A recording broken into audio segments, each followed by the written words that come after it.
We were called into a high-tech company here in Los Angeles. The problem was that they were going through a merger of technologies with a Danish-based company that had US rights here in the United States.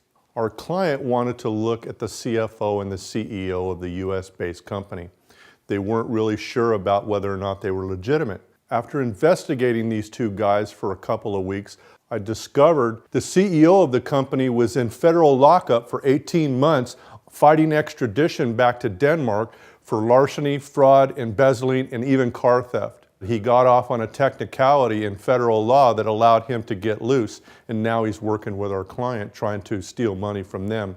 I spent a couple of weeks trying to set up appointments with the CEO or the CFO, and they were dodging me.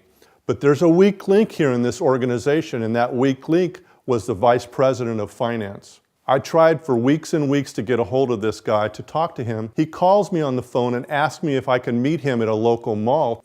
About an hour later, I'm sitting in the food court and I see this guy walk through. This is my guy. I recognize him from an old photo, but his confidence was unbelievable. He was like Tony Manero in Saturday Night Fever. He had so much confidence, it was just oozing out of that white suit of his. He plops down in his chair, he spreads out, he puts his arms over the chair, crosses his legs, nods his head at me and says, "What do you got for me?"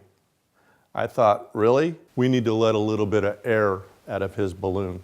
He says he wants $2,500 to give me all the information I need to make sure that these guys go to jail.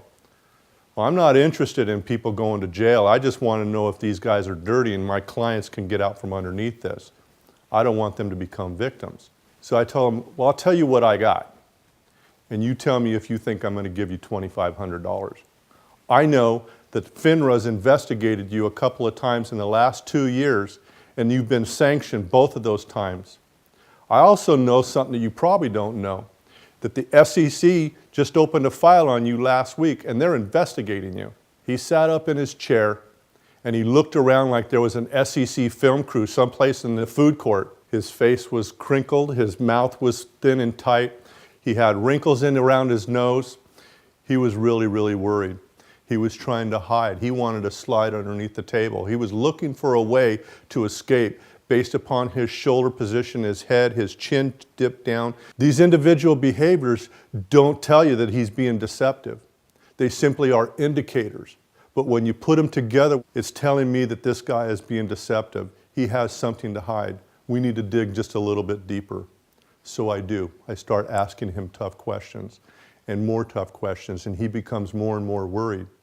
I back off a little bit. He relaxes. I talk about his family. It's going to cause bigger problems than he's able to handle. Over the next 60 minutes, total collapse. He tells me that the CFO and the CEO are going to be passing the blame on to him. He's going to be the fall guy for this. He doesn't want to go to prison. He was guilty by omission by not telling me these things from the very beginning, and I could see that those problems were coming up. He just wanted out.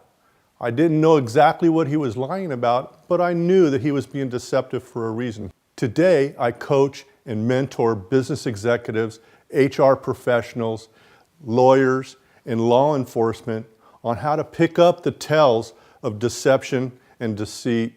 My name is Don Hunting, Chief Lie Detector for Hunting Investigations.